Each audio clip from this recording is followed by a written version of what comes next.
5, 4, 3, 2. Hello. Wait, okay. I didn't know what you're actually gonna do. Hello, yes. Welcome back to the Low Res Podcast, also known as the Rinse Every Shower Podcast. It is 76 degrees outside and very sunny. Here's the oh my gosh, I'm so blanking. Okay, for context, Richard and I have faced every technical difficulty possible to start this pod. Like like miraculously, so many things that have never gone wrong before are going wrong. Anyways, here's the hat of the day. Once again, a repeat. We're in the repeat era. I don't have that many hats. I'm surprised how many. We went like I don't know, 15, 14 episodes before we got repeats. So Mm-hmm. that's not every hat I have. Some hats I just don't like enough to wear on this. But that's like I guess where the limit is. This is the I wish I could wear hats hat, featured in the Brian David Gilbert video of the same name. Here's the gnocchi of the day, wherever it is on the screen. It is a photo of gnocchi in her cat tower. It is the exact view of gnocchi that I get right now, sitting here on the couch. How are you doing today, Richard? Yeah, I'm good. It was it was a struggle for us to get here. Yeah. We started off on Discord, which is how we typically do it. Yeah. And then we had to go to Zoom, but unfortunately Zoom we only get the 40 minutes. So Yeah. now we're on Microsoft Teams. So um it's funny. We usually have like a little warm up before, and we did this time. But right after our warm up end, it was like, let's just face every single challenge out there. And you ran out of space. Yeah. So, honestly, I'm here for it though. As you'll announce to the group later, as part of the bankening, like I'm here for just like I've been ready to grit, Like I'm in like this is a fun little challenge. Yeah, Let's yeah. let's make it happen. I'm doing well. I did not realize, but I have a 3-day weekend. I guess everyone Ooh, has a yeah, 3-day Memorial Day. weekend. I'm friends with a lot of government workers, so I just assume that most of the holidays they get off. I don't, being in private like work, Uh-huh. and so it always surprises me. I'm like, oh, I guess that's a me holiday too. That's cool. But yeah, I'm good. How about yourself? Thank you for asking, Richard. I'm doing well. I would say this last week has probably been, for multiple different reasons, the most emotionally challenging week I've had to deal with recently. Some reasons that I chatted with you about, some other reasons too. None of this felt like stuff I could predict ahead of time. Um, Luckily, none of it related to things too close to home either, though. I'm squared away with my relationship and everything, but just like random stuff happens and then you have to deal with it. So that's been annoying, but the experiment that I talked about of trying something new before going back to the StarCraft work, it's a little early to call it because it hasn't been that long, but I think it's working. And there's this question, like, is it working because I want it to work or what? But at the end of the day, whether it's a placebo or not, um, it's interesting. I said like, okay, there's been like random emotional work I've had to do this week. That's like been more of a hitch than usual. I'd say it's one of the rougher weeks in the last several months. Um, Despite that, my productivity based on my work tracking is higher than it has been normally, and that's despite those things. So I think that's definitely an indicator of something working. But it's also nice because just having like more clear vision, better like creative juice to work on the project also just makes the work more enjoyable. So that's been really nice. But I will say I am feeling pretty good today. So I'm glad that the little routines and systems that I've developed are enough to help me bounce back. So yeah, I'm doing good. Thank you for asking, Richard. We have a little I don't know, it's not like an announcement or anything, but a little pod update that you referred to at the beginning. What we've decided to call the bankening, I guess. Do you wanna give some details on that, or should I hash it out? Yeah, I'll no, I'll start it off, and you can lay up. Sounds good. So basically, I am going to be out of town for 2 weeks, and then I don't remember. Do we have any overlap in between? And then you're out of town for three, You're four out of town. It's weeks. actually you're out of town for 3 weeks, Oh, and that's then what it I'm out is. of town for 2 weeks, where we won't be able to Oh, overlap. And the question yes. was, how do we handle these gaps? Because it's weird, right? Like, I don't know. We already had the one really long gap when this type of thing happened. Um, Mm-hmm. but this one, I think we want to mitigate it. We're like, all right, what do we do? So we're trying to bank special edition episodes that will be able to air during those breaks. The bankening. And we both kind of agreed because this is all going to happen over the next couple days. Yeah, yeah, We both kind of came to this agreement kind of conclusion. We're like, well, we both want episodes every week yeah. because that's important to us. And we both like are willing to make sure that happens. Hmm. So like we've never done double headers before, none of this. So we're thinking, at least for me, like I'm very caffeine sensitive. I might like pop like a diet coke before or something like that, or like sip on a drink. Like basically, we're both in it. The banketing is now like a canon event. Yeah, It's yeah. like It's a can't. Yeah, the because hope is we'll look back at this like a group project in college where you like pull. It's not an all nighter because we're only scoping like we're going from 2 hours of scope in a day to like 3.5 4 hours in a day if you yeah, account yeah. for all the setup stuff. But like I'm excited for it. It's fun. Yeah, yeah. Like, on one hand, it's not a tremendous amount of work necessarily.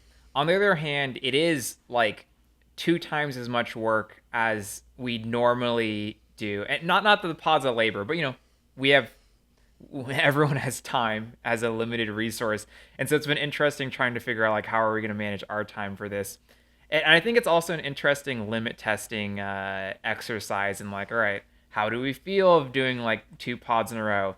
And especially Yeah. since we want to do like special episodes, how do we feel about doing like less of these more chatty episodes and stuff that's like more, I don't know, less more durable to like current events, or just like can stand on its own as a thing. It'll be a fun little experiment. We were And we yeah. you and I both, we don't have a history of like performing like I mean, you perform music before, but like we don't have a history of like theater or anything like that. Like I we're oh, maybe you do? I did speech and debate, which Oh, I think we true, talked about this on true. another pod. Speech and debate, I've come to realize as an adult, is theater kid light. Yeah, yeah, okay, that's true. You did do speech in the I actually did I You briefly also did did speech in debate the for a little debate bit. too. Yeah, yeah. Yeah, it was really challenging. It was great though. Fun community. But yeah, like this is not just like chatting for an hour. Look, it is chatting, but like we're also like we're like on, and Yeah, so yeah.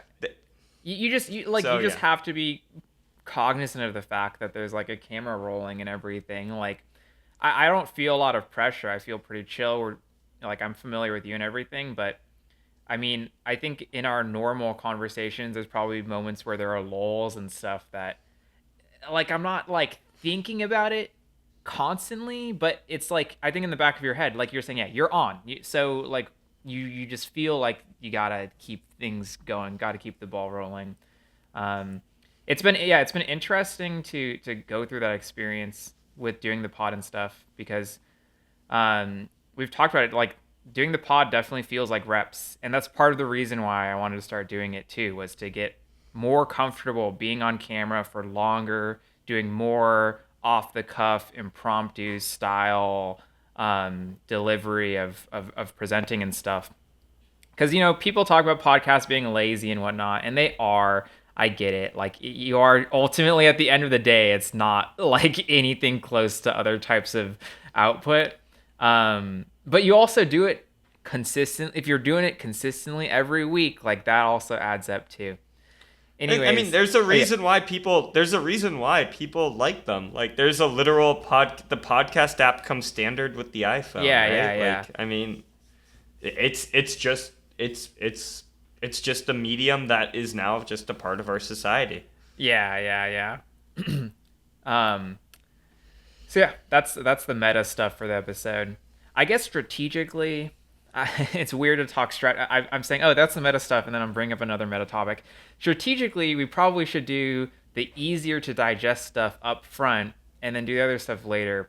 We'll figure that out at some point. I'm not in a rush. I think incremental improvement is fine. But anyways, let's get into the meat of the episode. I wanted to talk about something really quick because Donkey Kong is a recurring topic on this show because I started playing Donkey Kong. Um, I think I mentioned this to you, Richard. Do you remember the Donkey Kong related news that happened recently? The Donkey Kong related news.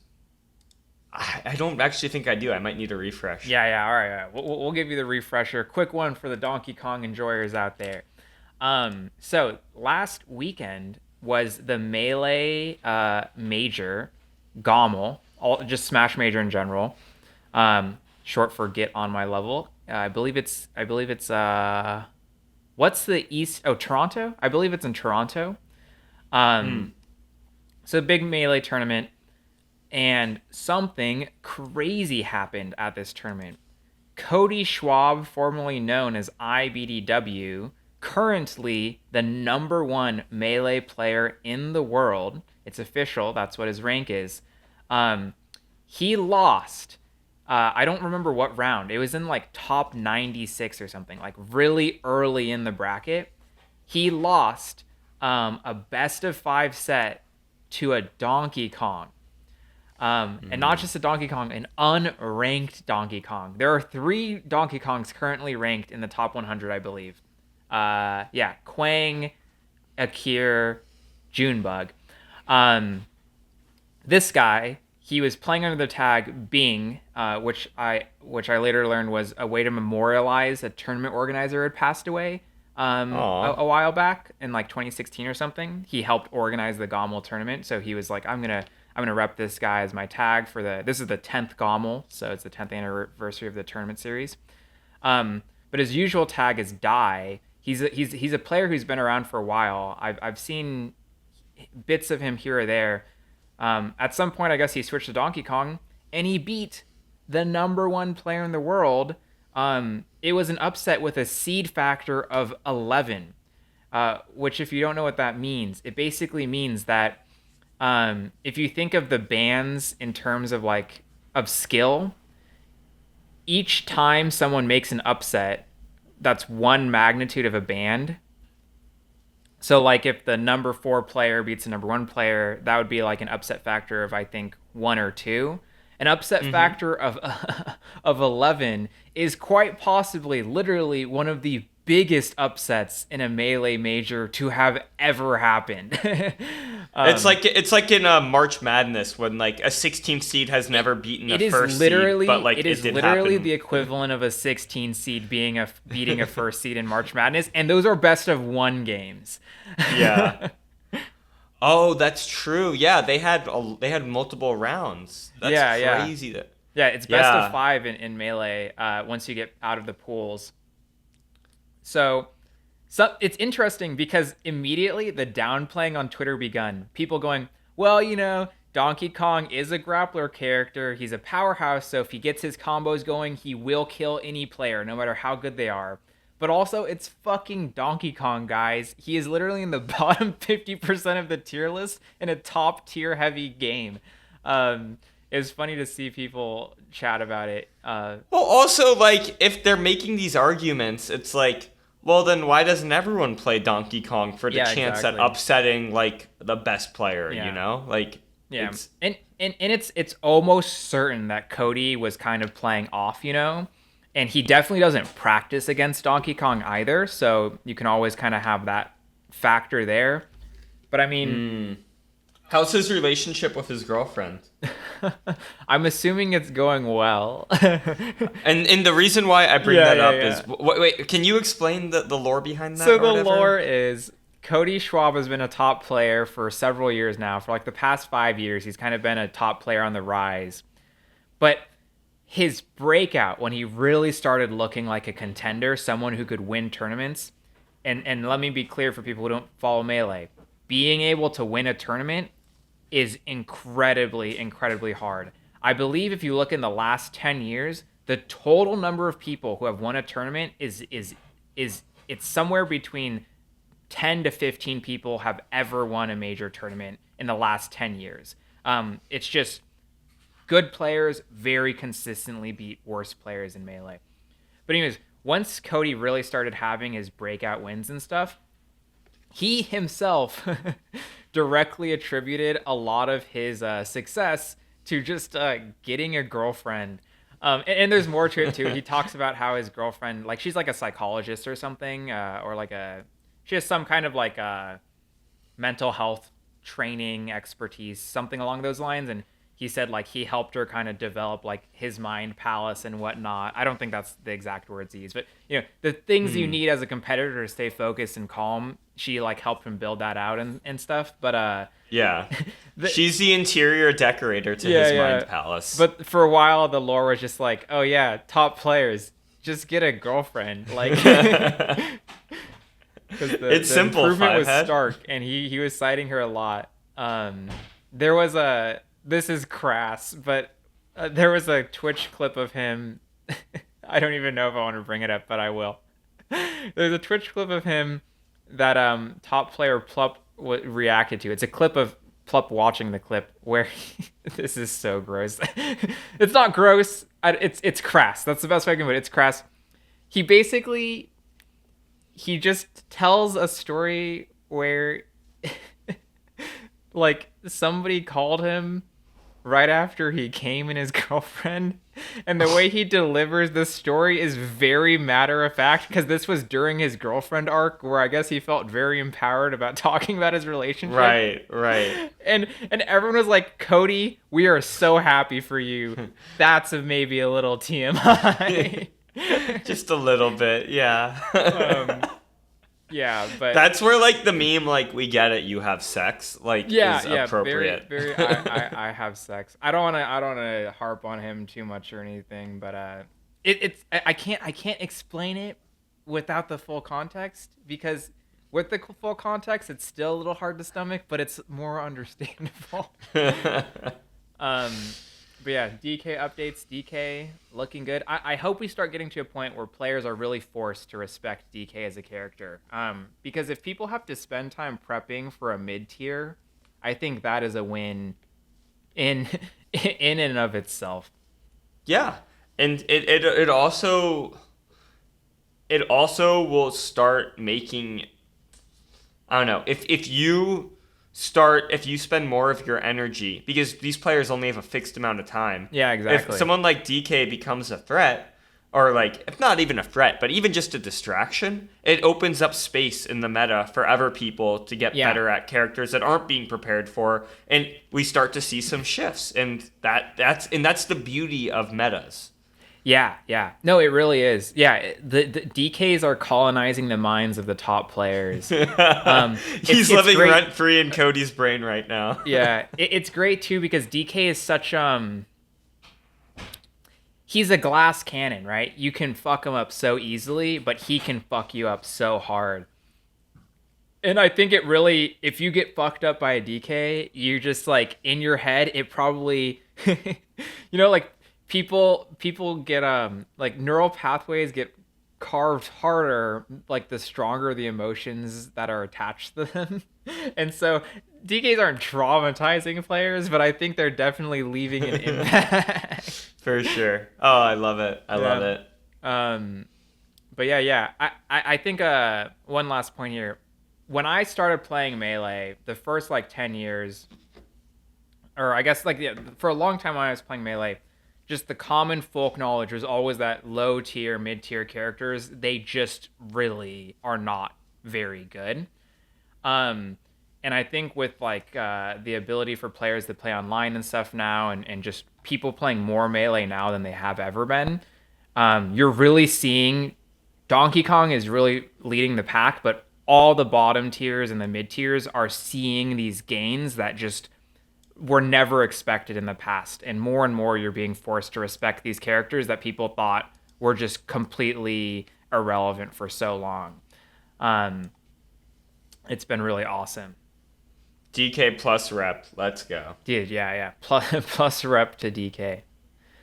Okay, I have a couple of this is super random, but a random assortment of tips and tricks that we had on past agendas for episodes that we just never really got to, and I want to rapid fire through them. This isn't a productivity podcast or anything, but I think all three of these things were meaningfully worthwhile improvements to my character or well being. Uh, that's a weird way of putting it, but they're just things that I think have high hit rates on being worth thinking about or doing. So number one, and Richard, um, I believe you can talk on this because I think you adopted this. The era of 12-point fonts needs to be over. The default text size for most applications is too small, and we are spending a lot of time on our screens nowadays. You gotta start upping the size of your fonts. Um, when I was in college, when I was studying computer science, I started spending a lot of time on my computer writing code. And what happened like during my first year was I noticed that like my eyes would kind of be tired at the end of the day. They would kind of hurt. And one day somebody told me like honestly, you should be using like 14-point font, 16-point font like at least. Oh, Gnocchi, what are you doing? All right, we should be back now.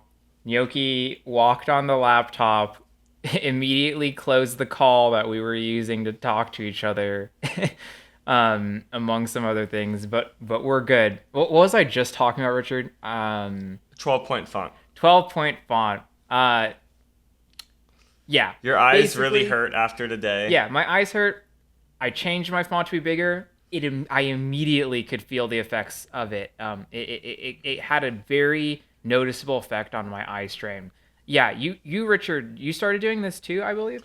Yeah, no, I did. I changed my whole system zoom up to 150% actually, Yeah, that's what which I do too. when I'm on just a laptop, it's almost unusable because the app one it's like one application takes up like the entire screen. But I use a very large screen and my eyes don't hurt me nearly as much at the end of the day. I used to get legitimately like my eyes would strain and then if I wasn't careful, it would turn into headaches. It was Yeah, like horrible. I would literally have no choice but to just like close my eyes and try and fall asleep. Like it was so bad. yeah, And yeah, now I'm much less fatigued. It's awesome. yeah. I think at like computer resolutions, like monitor resolutions have gone up, but like monitor sizes have stayed the same. And as a result, like UI has gotten smaller and smaller and smaller. Like 12-point font in 2004 was larger, like visibly larger on your screen than default 12-point font is in 2024. Um, and so I think we just need to adjust accordingly. But yeah, that's the first tip. Like seriously, if you haven't increased the size of your font, you really, really should. Okay, Here's the second rapid fire tip. I learned this one from there's this organization called Recurse Center in New York. It's basically just a co-working space for programmers, but they take in people in cohorts. So you kind of sign up and say like, "Hey, I want to co-work during like this 6 week period," and then you get to join a cohort of people who are all gonna like just co-work on different personal projects and stuff during that entire time. It's a really simple concept, but people find like a lot of value in kind of this like in it together experience of doing things, and people make all kinds of fun little things during those sessions. But they have these kind of they have a short list of rules for ways that you should carry yourself while you're at the Recurse Center. And one of those rules is do not feign surprise. That's what they call it. Do not feign surprise. What is feigning surprise, Richard? What is feigning surprise? Yeah. What is feigning surprise? You haven't heard of blank? Yeah. Um, or okay, I'll take that as your answer. That's fair. Um, so feigning surprise is kind of a weird term to use. There's other ways you could do it, but the basic idea is that if someone says they don't know something, it's almost never socially nice, I guess, or like socially correct to respond by saying, "Oh, you don't know blank." Like if somebody doesn't know something and you hit them with the like, "Oh, you should know this," or something, or like basically implying that you know something that they don't know, it just creates like a weird vibe. Um, like because people don't know things all the time. Nobody knows everything. And so if somebody says they don't know something and you go, "Oh, you don't know blank," you're basically, I know people don't intend to, but you're kind of just talking down to them in a way.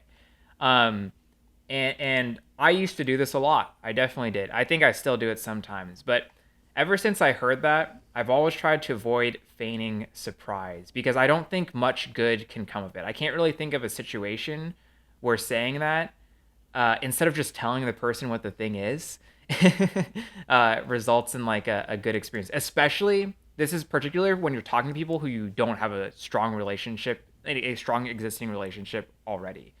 Um, Yeah, and like it just what it does is it instantly kind of creates a dynamic, whether the person intended it or not. And I'm guilty of this too. But yeah, like the other person now feels like you've made them below you. Like mm-hmm. they're part of something that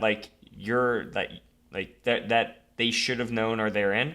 And it's gonna cause them to potentially just not want to speak up in the future because Right, they're right. like, oh, this person may already know stuff, or it creates whether you intended it or not, a semi hostile social environment. Yeah, yeah. And it's a really small thing, but because it's a really small thing, it's also an easy thing to avoid. Um, just like if you don't need to put somebody in a different group than you, the person who knows and the person who doesn't know, it's probably a good idea to not. um, yeah. All right, the last one. I'm not quite sure how I'm going to deliver this one, but when I started doing my PhD, I got this advice from a professor on how to write good emails, and it definitely like completely changed how I approached sending emails. The problem is I actually don't remember the advice I got. I just know how I write emails nowadays, right?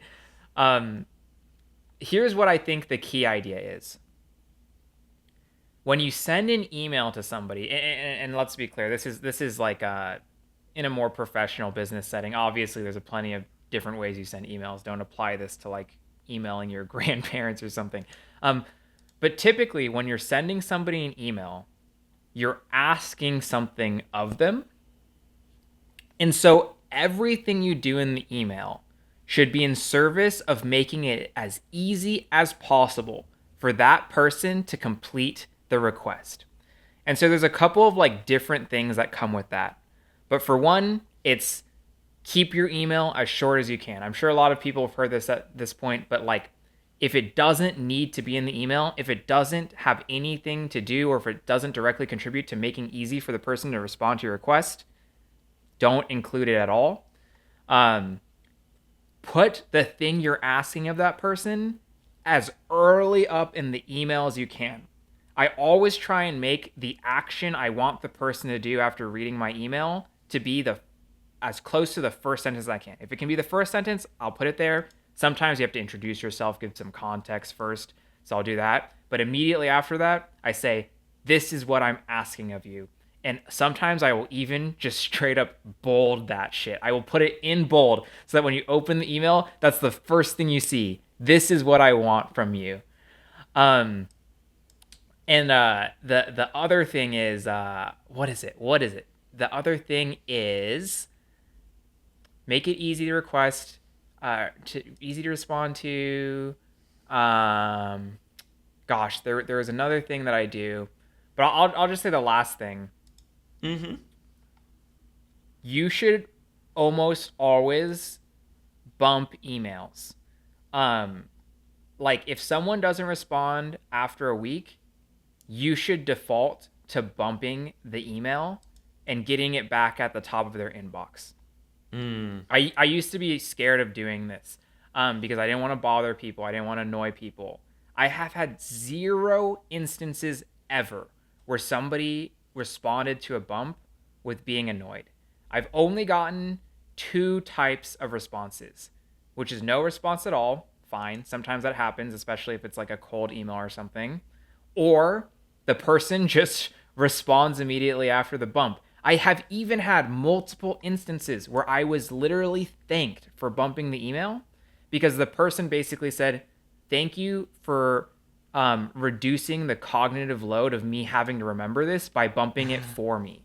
Right. It's often a service or a favor you're doing for the person. Um, so aggressively, not like aggressively, but get comfortable just bumping and reminding people of emails because it I mean, I'm sure there are cases where it can backfire, but it literally never has for me. And I've sent a ton of emails in both like professional contexts and also a lot of academic contexts because you have to talk to people a lot sometimes. It kind of it applies to like that. What's that law? It's like don't attribute to malice what can be attributed to like Yeah, I don't mean to Occam's say like in razor. yeah. Basically, it's not likely that the person like is purposely ignoring your email. Mm-hmm. They could have been looking. They could have accidentally opened it and then forgotten what they were doing, and then it'll never pop up again because they have a million emails. Like it's much more likely that they forgot it, then they saw that and they were like, yo, this guy sucks. I'm never responding to his email. As someone whose job is to email people, at least partially, Yeah, yeah. uh, like I have had people thank me for pinging them, and it's people have a lot of stuff. They have an entire life, even though you might only know them in the context of just you need them to perform that task. Yeah, yeah. Yeah, Richard, as someone who has to send a lot of emails and as someone who I perceive as being pretty good at doing that, I'm curious what your thoughts are on those email tips because I'm assuming you've probably come to similar conclusions and might have your own thoughts and ideas too. Yeah. So I see a lot of stuff on LinkedIn and LinkedIn. We should at some point go through like LinkedIn shit posts. I They're would so love to do a funny. LinkedIn, yeah, like Yeah. interesting, weird, and shitty LinkedIn posts. Yeah, yeah. We could put LinkedIn posts. We could like do tier lists of like LinkedIn posts that we gather. That would be funny. Yeah, Because some yeah. of them have good information, so maybe they end up in like a B or a C tier, you Yeah, know? yeah. Like they're not all bad. Um but like I see a lot of stuff about like when you send emails, like don't say like I'm sorry and like sure, like don't apologize, whatever. You can do, but I still use soft language. I feel like I've been seeing a lot of stuff where it's like be Mm, direct, and don't get me wrong, directness is really good to an extent, but I think I try and balance being concise with being nice. So yeah, I yeah, I yeah. will put email headers, I'll always put the subject of what I need. Like if I need something from someone, I'll put like action needed and then colon, like as a way of Oh, just saying that's a like this good. is an I love a good actionable action email. needed. Yeah, yeah. Well, I mean, it's my job. I'm always, my job is basically getting information from people and Yeah, giving yeah, it yeah, to yeah. other people. But I'll like, I'll just say like I hope you're doing well. Like I'll lead off with like one nice thing, and then I think I'll put a pleasantry at the start and then at the end of the email. And then the other thing that I'll do is I will put the why behind my ask. I think that's actually a little important. You can I Yeah. think saying why you need something makes it a little bit better for it makes people feel a little bit more of a reason to respond. So they're like so that way you don't get an email back where they're like where they're like why do you need this? You save that step. And then two, I think I saw a study where like people will do something are more likely to do something if you give them a reason, even if the reason is stupid. Yeah, yeah. Like if you approach a stranger on the street and you're like, "Hey, can you like can you like oh my gosh, what's I forget what the example was. It was like basically like, "Hey, could you like attempt to ride this unicycle?" I like and then like if you say, "Hey, can you attempt to ride this unicycle?" I'm doing I'm trying to like gather like I'm trying Data to on record 20 unicycle yeah riding. yeah yeah Yeah. stupid stuff like that but like it literally makes a difference just the way humans are wired. Yeah, yeah. That's I think that's really good nuance to add. I totally agree about the niceness too. I think I work backwards. I usually go, okay, what do I want from this person? How do I make sure it's short? And then once I can have those parameters, I'm like, okay, how do I make this a pleasant email to get an experience? Yeah, That's not just totally terse. I'm not an alpha when it comes to emails. Like I'm not trying to like strong arm anyone. I'm trying to like get my information out of like by having people feel like they're respected and like Yeah, I'm yeah, their yeah, friend. yeah. I remembered my other tip. This is only for scheduling, but when you're scheduling things, you can save a lot of time in exchanges by just suggesting a time or date right out of the gate. Without knowing anything about the other person's availability, if you just suggest a certain day, a certain time, or a certain date, when it hits, you save like it just hits and it's so much easier to schedule. And if it doesn't hit, the most typical response is they just give you their availability and it sets a precedent for like, all right, we're figuring this out now. Because Hmm. I hate long email exchanges. It is so annoying to me. I want to get things done fast. Not trying to be overly pragmatic, but I don't think anybody likes spending a lot of time writing and sending emails. Um, so yeah, maybe a little business pilled, a little productivity pilled advice, but I say this because to be honest, I get a lot of bad emails all the time, even in professional contexts, where I'm like, man, if this person just followed simple axioms for writing an email, making it clear what they want from me, stuff like that, I would be way more likely to respond to this, and I think it would make all of our lives easier. Mm-hmm. Um, yeah, yeah. Did you have a did you have a thought there? Or No, honestly, no, I agree. I just when you said like people don't like writing emails, I've met a certain type of people that like I think they're the type of people that like really enjoyed making like blog posts and stuff where like I'll just get like the longest freaking emails from like Dude, certain people. And honestly, I'm happy that they get so much pleasure in writing that. I love that for them. But I'll look at this and I'm like half tempted to just chug it into like Chat GPT and be like, what's the key points? yeah, yeah, yeah, yeah. Do you bold a lot when you write emails? I don't want to hang on this too long, but Yeah, no, I definitely do. I bolding bold was key a secret points. sauce thing for me. Once I realized just bold the relevant parts so that they can like look at it a second, that seemed to really help with hit rate and things. If I have someone that selectively reads emails, I will also highlight as well, Yeah, and highlight. I will even put the summary at the top and the bottom in what I need. So I'd Oh be like at the wow. bottom, I'd be like, in conclusion, I need X, Y, and Z. Yeah, It's yeah. literally just a restatement of the top part, but That's Yeah. okay. I love a good yellow highlight in an email where I can just lock in and I'm like, I'm only reading this line. Thank you. I view if you're bolding and highlighting, I view that as the equivalent of virtually shouting something at someone. So Yeah, I yeah, yeah. I only reserve it for like if I need to. Yeah, yeah, yeah. That's fair. Oh man. All right. Well, those are all my tips. I don't know if you have any things off the top of your head too that you wanted to add, Richard, but these No, are I think we covered it. Yeah. yeah. Okay. We wanted to talk about this a while ago when we mentioned the deck builder renaissance and stuff. And we've tried to bring it up, but we always forget or can't get around to it. I love playing single player games as multiplayer games. Mm. The co-op experience, it's just so something about like gathering the minds to make a single decision is so fun. And I feel like that's one of our primary modalities of like playing games on Discord nowadays. Um, just co-oping. I love it, and I love that there's a skill to it. I sometimes there's more or less of a skill, but we started doing this with actually when we started doing this with Hearthstone, right? It was Yeah. Hearthstone Yep. Arena. I think is the first time we started doing this.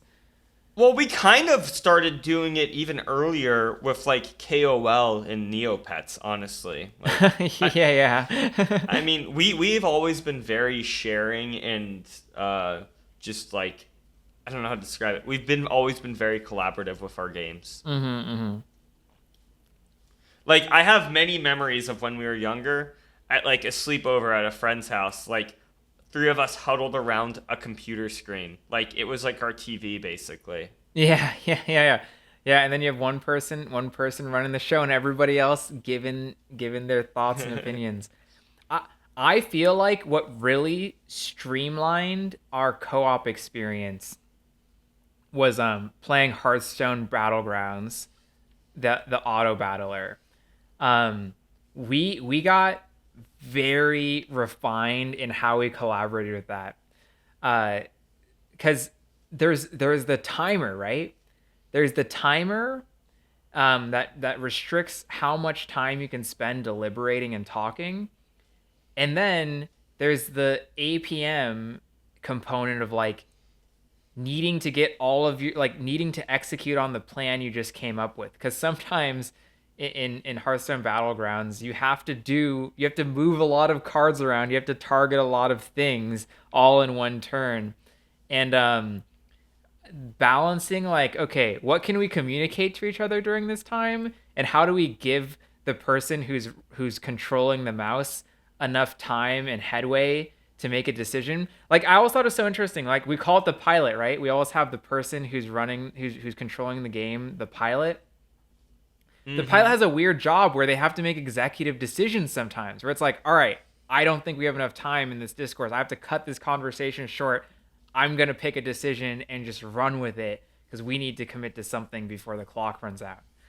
um And if the group has two separate visions, or if the pilot and the group have different visions, then the group kind of has to get a feel for like the pilot's yeah, for what the vibe pilot because wants. Yeah, if they're feeding him information that's different from the path that they want to take, then it causes you to just your build to kind of just go nowhere. Like you can't like do something more aggressive and play it in a like controlling style and vice versa, for yeah, example. yeah, yeah. One of my favorite co-ops we've ever done is the Wordament co-ops. Wordament. Why does that sound So familiar? I'm yeah, pulling you'll this up. remember. I'll describe it for the audience. Oh Yeah, yes, of so course. Microsoft Games, some division of Oh my Microsoft, I don't know gosh. what, released this game, and I believe it was like 2012 or 2013, called Wordament.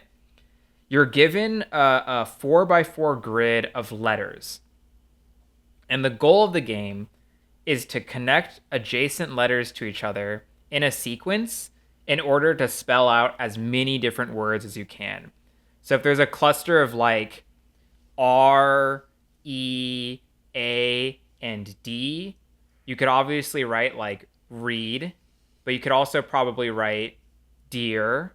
You could also do ear. You could also do red or rad. Just that like a 2x2 cluster of that alone has a bunch of words. And then if you expand to like a 4x4 up to 16 letters, the possibilities are endless. Um, Back when Wordament launched, uh, you could get a normal word game experience playing on your phone.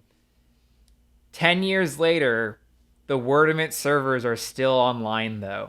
And this is an important component I forgot to mention. So every Wordament game exists on a cycle. So everybody is synced to the exact same board for the exact same duration. It's like 60 or 90 seconds, something like that, or Hmm. it's somewhere you get like 1 to 2 minutes, somewhere around there. I don't remember exactly how long to get as many words as you can. And once the cycle is over, the game shows you a leaderboard of every single person who played that round and where you ranked on that leaderboard. Um, and so if you join like mid cycle, you might only have like half the time. But once you get in, it's like this. We call it the vortex because once you're in, once you're aligned with everybody else on the rounds, you're just like, when does it end? There's no clean exit point. You just have to stop at some point in between rounds or like Oh, ditch a round or something. dude, in the Wordament wormhole, it's time flies by differently. Dude, yeah. And oh my gosh, the Wordament community is next Yeah, level. yeah. Like, Dude, oh, yeah, because so the servers are still up 10 years later, but the only people who play Wordament 10 years later are hardcore, like, word game nerds. So, like, when I play Wordament by myself, I would say I usually rank somewhere between, like, the 15th to, like, 25th bottom percentile. I'm usually like 75 plus percent of the players are better than me. Sometimes I have a good round, I get the 50% mark. I think the best I've ever done is like 60 or 70 percentile. Um, right. and that was And that's like, because you like found like the hidden word, or yeah, it was like yeah. a I themed found like board a or something hundred special. point word that was like super long on the board or something. Yeah, like I've only ever done that when I'm cooking. Um, but yeah, Wordman's fucking hard. What were you saying? Sorry, I cut you off. Oh yeah, no. So it I'm not like the best with like word games and stuff, but even for me, like if I'm starting a new logic based game or something like that, I'm scoring in like usually the top 50%. Yeah, Wordament, yeah, I'm about where typically, you right? are. Yeah. And you score even higher than me a lot of times. So I'm just like the fact that it's a true credit to how intense the community is that we're bottom 25%. Yeah, Like yeah. Like it's awesome. we're like actually like bronze tier Wordament Yeah. players. And it's so challenging because it's this mixture of, do you spend your time looking for long words, or do you just, there's the APM component too, Yeah. where you just like like let's say you have the word like threat or something. You could probably spell that out of that. You could probably spell like hat. Like there's a million the like, once you know one word, you have to kind of build up these neural memory pathways of like, oh, if I see like a word, these are all the little sub points I can extract out of that. And while you're doing that mindlessly, you need to be looking for the next word you go to. It's Dude, yeah. freaking intense. Yeah. It is after you leave the wormhole, you're just like you're zapped. It's Yeah. actually wild. It is so draining, but it is so fun. But yeah, so we started co-oping Wordament, where we just would where we'd have one person who's yeah, and it Wordament co-oping is intense because the pilot has to do that like APM stuff you're talking about, right? Like the pilot needs to constantly be spamming short words because there's gonna be a bajillion of them. Mm-hmm. Just so many clusters of letters are likely to have like tons of words embedded in them. Um, that like because you literally need to be doing in Wordament, you need to have a pace of like 2 words a second. And I bet the best people probably like do significantly better than that. It's actually Yeah, crazy. dude, Like the top 10 of the leaderboard every time, it's the smartest Kiwi. I know you're out there. And Smarter Kiwi, the person who I don't know which one came first, Smarter Kiwi or Smartest Kiwi, but they're not the same person because they always show up at the same time on the leaderboard. You guys, you're fucking cracked. I don't know what's going on in your brain. So I don't know if you recall this, but the way you introduced the game to me was so typically one of my routines is after I go out, like have a night out, I maybe drink a little bit, and when I come home, typically because I'm on the East Coast and a lot of our friends are on the West Coast. Um, People will still be up and it'll be like 12, 1 my time, but it'll only be like 9, 10. So I come home and typically what we'll do is like I'll hop on Discord and we'll just like it'll be the way I wind down my night. Like Yeah, yeah. we'll like watch someone play a video game or we'll just chat. But you message and you're like, "Are you ready for Wordament?" And I'm like, "What? What is this?" And I very quickly realized after seeing it and how intense it is that I need to sober up really fast and just lock in because it was crazy. Yeah. The once it's hard to describe it in words, but like when you're in the Wordament vortex, all you're thinking about is how do I connect these letters to create words as fast as I can. Yeah, and so the way we do it is so the pilot's like ripping. Ev usually pilots because he's got a really nice APM to his gameplay. Hmm. And then you kind of have to have people who are like looking at different layers of the game. Like you got one person who's like, how can I find the juiciest, fattest, biggest word on the board here? You've got some people who are like doing the mid range. You can rotate the board to kind of refresh your mind. So somebody's kind of on the clock, like after like 30 seconds, like, yo, flip the board. We need a new fresh look. Like in this small concentrated amount of time, you can have like four people all working on the Wordament puzzle at the same time.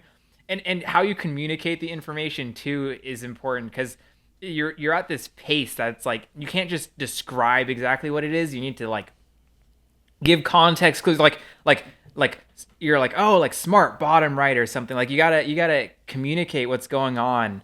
And when we're co-oping Wordament, we consistently hit the 50th percentile. So all it takes for us to be an average Wordament player is for there to be four of us playing the game at one time. Four of us with specialized roles. Some of us looking for long words, some of us just trying to find immediate ones. Like it's Yeah. it's ridiculous. Sometimes we partition the board into quadrants Yeah. and stuff too. Oh man. I would love to do some Wordament rounds sometime soon too. It's so yeah, your brain is just on fire the entire It's on time, fire. It's nuts. and you It's pull out and nuts. you're gassed. Oh yeah, that's the co-op thing. I'm trying to think if there's any other co-op stuff we do. Or even when Ev's playing Binding of Isaac, you're always giving like little suggestions, reminders to him of like things he might have missed, things that he could Synergies. synergies Yeah. and stuff. I mean, we did it. We did it with Slay the Spire as well. Oh yeah, we were That's always fun. hardcore co-oping Slay the Spire. We got into Slay. We had like a 1 month period where Yeah. like it was everything was Slay the Yeah, Spire. every It was single Discord crazy. session was someone's gonna play Slay the Spire, and we're all going to collaborate on how to get through this run effectively.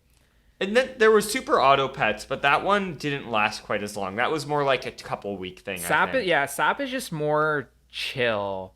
Yeah. It's more like shooting the shit and then occasionally like throwing out like ideas for like what can happen. Um, I have. When's the last time you played Super Auto Pets? I feel like the meta is probably like way more tight because when we played like right when it was Yeah. like gaining steam, and I feel like people were playing really loose and you could just kind of like mess around and stuff. But Yeah. yeah, I just, oh man. It's really tough when you're joining a game that has like a really tight and experienced meta if you didn't kind of grow up learning with everyone. yeah, Like, yeah. on one hand, it means that like you can like start getting good really well if you're willing to put in the effort. You have really high standards to kind of help raise your performance. Yeah, yeah, But yeah. on the other hand, like at least for me, makes it kind of like, because I need a couple wins along the way, Yeah, yeah. right? Like, so it makes it like really like a bit of a labor of love, a little bit of a chore. Yeah. Do you know about the rat fighting study? No, I don't. Okay. I'm going to put a fatty disclaimer here because I am always extremely hesitant to take animal behavior studies and generalize them to humans. It's something that people do all the time. It's kind of a pet peeve of mine. Someone will be like, "Oh, there A was a study pet where peeve? Really? You're turning animals into your idioms now too? yeah. I don't know. So people will just be like, rats did this, and they'll be like, what does that tell us about society? And I'm like, I don't fucking know, they're rats. But there are like ways you can bridge them and stuff, but you got to be mindful of the fact that at the end of the day, these aren't humans. But there was this study. I honestly could not tell you the year or era that it's from. I have no idea if it's a recent study or an old one.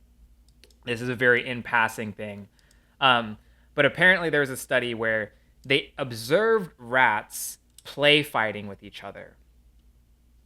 And what they found was there was basically this like optimal range for bigger, stronger rats to effectively throw fights to weaker, smaller rats in order for the weaker, smaller rats to be willing to continue playing. It was like if the fights had like I don't remember the exact numbers, but in my head it's something like the the the big rats had to ensure that the little rat won at least like 30% of the time in order to maximize the smaller rat's willingness to play fight with them. That's awesome. and, That's and they literally incredible. observed like bigger rats clearly losing fights that they would normally win, and the presumption was because they want the little rat to play more with them. So yeah, I don't know exactly how that translates to people, but you can kind of relate, right? It kind of makes sense. Like, I definitely think Ev does this a little bit when we play melee. It feels like if I'm playing off or if I'm playing a character I'm weaker with, he takes riskier moves. He does riskier decisions that kind of will decrease his likelihood of winning. Yeah. And it doesn't bother me because I'm like, yeah, well, I'm just trying to do things out. I will say when we first started playing though, Ev would legitimately beat me 30 games in a row with no remorse, and I have no understanding for why I had the like resilience to keep playing. That was our sessions for like years. Yeah, yeah, and when he does that too, he opens himself up to being vulnerable, which helps you kind of it teaches you like how to punish on your character. Yeah, Like yeah, exactly. it's nice. It It's gives a you very it gives you symbiotic opportunities to relationship. practice skills that you wouldn't normally get to practice. I mean, I Yeah. honestly I find myself doing this subconsciously when I play against random opponents on Slippy. If I notice my opponent is like decently worse than me, without even trying to, I'll just start playing a little bit goofier, a little bit funnier, like just, Yeah. more for fun for me, and it makes the games a little bit more even. Um but I think that's fine, right? Like if somebody genuinely wants me to play hard, I'll play hard. I won't spare them.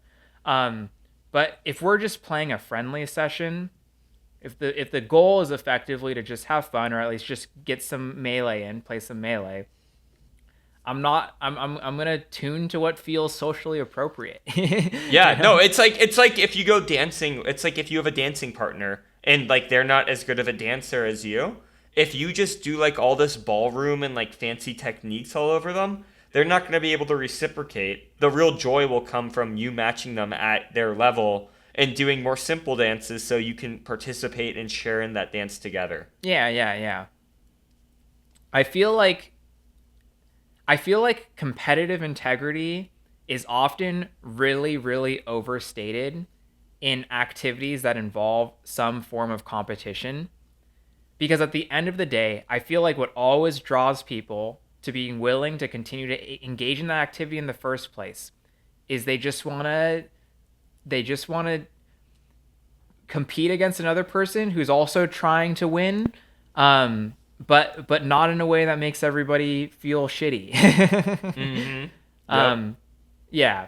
So what I don't remember how this came up, the rats, but uh, what were we talking about? I actually have no idea. I literally don't remember. That's all right. Anyways, I think we're probably at the hour. I think so. Yeah. Be I don't know. Be nice when you're playing against people. Let people win, but don't be too on the nose about it, and still give opportunities for people to do things. Just make it fun for here's the thing. This is my last thought on this. There was a shift in college where I went from always trying to win board games to reading the room when we're playing board games and adjusting my strategy for what felt like it matched the vibe. And that significantly, not significantly, but it definitely made board games with random groups of people be more enjoyable. Um, Yeah, because I was like, oh, board games aren't about winning, they're about having fun. So if fun. people don't Yeah, seem like they want to try and win, let's just have fun.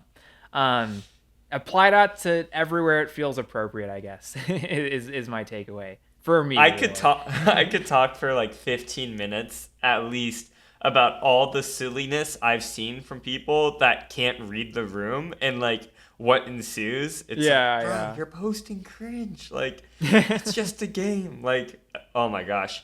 Imagine being the person trying to win the game super seriously when it's literally just like a drinking game or something like that. It's Yeah, like yeah. it's not that deep, Oh, bro. It's fine. okay. One last story, because that you reminded me of that. Okay, and then we'll close. Um, the worst beer pong experience I ever had in college was that exact situation. I Ugh. went to a house party, um, and they were doing winners stay beer pong, and we just kind of like went in to a game with these dudes who had been fucking running the table. They Uh huh. were stone cold sober, and their accuracy was way too high for everybody else who was playing. I got Ugh. completely crushed, but afterwards, I just couldn't stop thinking what the point of all of that even was. Like, we got like Yeah. 3 cups and they just cleared us. And I was like, are you just grinding beer pong, waiting for the house party to happen so you can pub stomp? Like, what are you getting out of this? Oh man. I don't know. It screamed loser energy in a way I'd never seen at a house party before.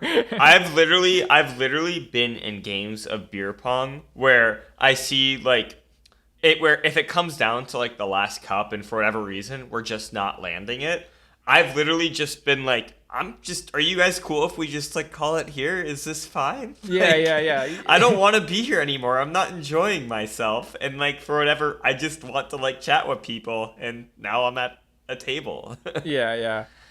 Oh my gosh. I will say I did genuinely wonder if those 2 dudes were running a bit though, because the way they would literally do the thing where they're like, okay, they also didn't talk at all.